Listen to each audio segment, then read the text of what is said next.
First up is the media's reaction to Donald Trump's new press secretary, Karoline Leavitt. The left pretends to be a champion of women until they find one who is a conservative.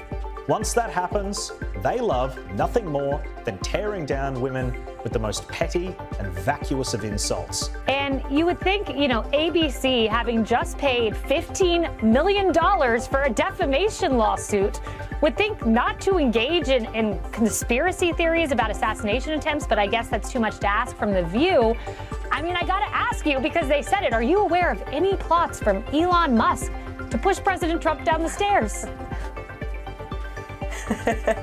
Absolutely not. Let me be unequivocally clear about it. Could a daytime television giant and broadcasting powerhouse that has dominated morning conversation for decades be in danger of going out of business due to a young conservative figure who's relentless, plan legal assault rather than declining viewership or network wins? Appears to be a fierce operator, but she's also 27 and arguably quite glamorous. So of course, the kind and progressive voices at The View reacted to her appointment like this.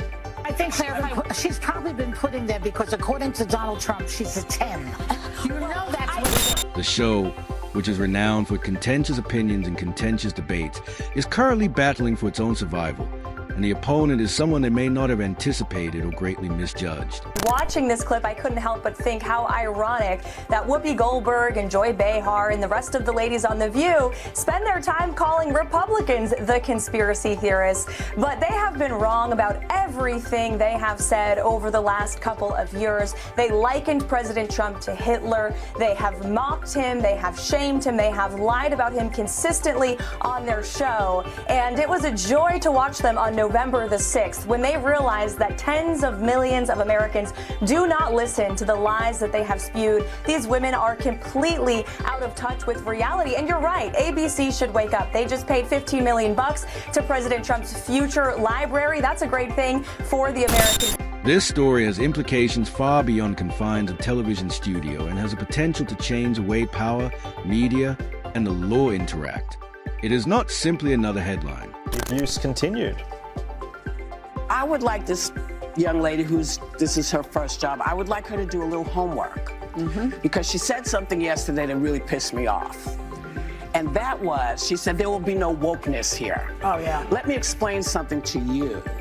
Because without that wokeness, you might not have that job. Yeah. Because women were not invited to that table. Women were not invited to many tables in this nation. The reason we fought and busted our behinds to make sure that you didn't have to worry about this. And now to hear you talk about it and to hear anybody talk about the wokeness was put in place for a reason. Given that Karoline Leavitt, then 27 years old, was young, intelligent, and undeniably beautiful, the selection to the high-profile position of Donald Trump's press secretary was sure to generate a sensation. Deal with these kind of crazy questions from the White House podium. How do you plan to deal with it? Yes, I absolutely will. I feel prepared to do that. I've been facing the media now, speaking on behalf of President Trump on the campaign trail for the past couple of years. And we are expecting the media to be hostile. However, Kaylee, if you do talk to a lot of these reporters off the record, they will tell you they look forward to more press transparency and access. And while we will expose the fake news when they are fake, we will hold them accountable for their lies and smears of President Trump. I can also assure the American people that they're going to be hearing directly from the leader of the free world. However, a lot of viewers thought the experienced presenter's response was unusual. Rather than a thorough analysis of her abilities or political views, some of the comments quickly turned into offensive and extremely personal remarks, with panelists whispering that her position was based solely on her appearance. According to one presenter, Trump gave her attempt a high rating. Many of you in the media clearly missed the art of the deal. You clearly failed to see what President Trump is doing here. You tried to say that the rest of the world would be moved closer to China when in fact we've seen the opposite effect. The entire world is calling the United States of America, not China, because they need our markets, they need our consumers, and they need this president in the Oval Office to talk to them. And that's exactly why more than 75 countries have called, because the United States of America is the best place in the world to do business. And as the president has shown great courage, as the secretary has said, in choosing to retaliate against China, even. This strategy, reducing professional appointment to mere aesthetics, was only the first blow. The disdain was clear and set the stage for a lengthy legal struggle that would soon escalate beyond a typical talk show dispute. First of all, the Democrat Party has gone woke, and now they have gone broke. They have their lowest approval ratings ever, and they are rallying around two of the most far-left leaders in their party, AOC and Jasmine Crockett. So that tells you the current state of the Democrat Party. Karoline Leavitt had experience arguing her case in court. Her most recent purported large lawsuit was not her first run-in with a media mogul. In the past, she had been known as a deadly foe. You're walking into hostile territory, right?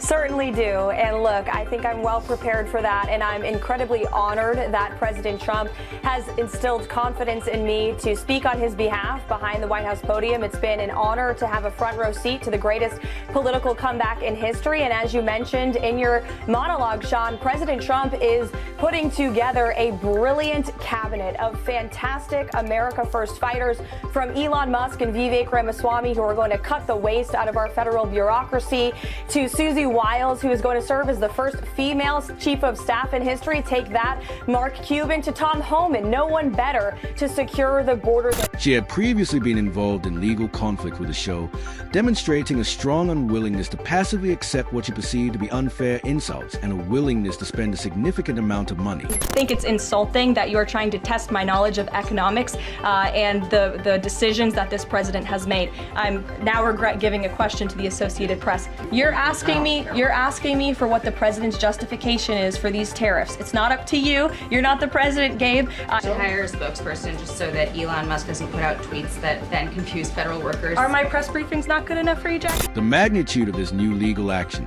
which insiders have described as possibly needing its own zip code due to its sheer volume and extent, signaled Leavitt was taking the battle to a whole new level.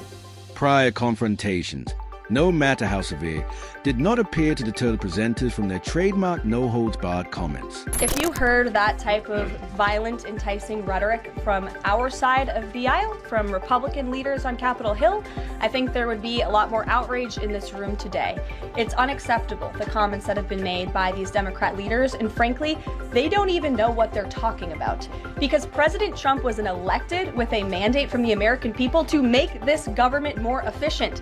He campaigned across this country with Elon Musk, vowing that Elon was going to head up the Department of Government Efficiency, and the two of them, with a great team around them, were going to look. So what made Leavitt start this fresh legal conflagration that could lead to an existential crisis? Her extensive allegations center on accusations of defamation, a purposeful attempt to damage her name through smear campaigns. Whoopi Goldberg's now famous and physically irate response to Leavitt's views on wokeness was especially memorable. Goldberg's presentation, which claimed that you wouldn't have that job without wokeness, was viewed by Leavitt supporters as part of a larger attempt. Her legal team isn't just fighting over hurt feelings. They are presenting a case alleging systematic takedown that was broadcast to millions of people under the guise of everyday hot issues. The lawsuit reportedly systematically describes a number of incidents, painting a picture of deliberate and ongoing attempt, the shock waves of which are allegedly felt deep within the walls of the View behind the bright studio lights and fake smiles. Insider leaks and rumors suggest that the View and its parent company, ABC, are experiencing a much more turbulent reality. The network is reportedly still in shock over a $15 million settlement for similar on-air criticism, and rumors indicate that the financial difficulties are getting far worse. A figure that now plagues budget conferences while the View attempt to portray a picture of business as usual. Current legal expenses are reportedly increasing, with insurance prices for the program reportedly doubling, if not tripling, and settlement discussions allegedly no longer taboo among worried bosses backstage. The environment is reportedly regarded as poisonous, and morale is low. Budget cuts are reportedly slashing deep, affecting everything from advertising shots to guest appearances, even at the craft services table. In conservative media circles, Karoline Leavitt appears to be playing a very different and public game with deadly precision, building an empire on the basis of these court disputes. She is hailed as a media terminator and a conquering hero who finally dared to take on the liberal lines of daytime television. Her social media presence has increased dramatically, with each court filing becoming viral content that generates interaction and revenue. She has also effectively marketed the rage by turning the strategy, known as courtroom conservatism, is a new playbook where the disputes shift from television studios to depositions and dockets, with an emphasis on subpoenas rather than shouting matches. The bounds of engagement between public officials, particularly those on the right, and the mainstream media may be changing as a result of this ongoing drama between humor and viewpoint. Karoline Leavitt's audacious legal tactic might be establishing a standard for others aiming to take down influential media companies. As The View becomes involved in legal drama, her team is apparently searching through archives of trends that could support future cases aimed at dismantling what she considers TV's cruel girls culture. Its ratings continue to decline, making it a problem for ABC as its sponsorships are dwindling. Ironically, a show based on strong belief could be silenced by lawsuits rather than outrage. No company wants to be associated with possible legal evidence. We are left wondering if Leavitt's rebranding is an act of accountability or a legal overreach. In any case, Leavitt is holding the microphone, and The View is beginning to resemble a punchline. What do you think? Please share your ideas in the space provided below, and be sure to subscribe if you want to stay up to date on the latest celebrity news.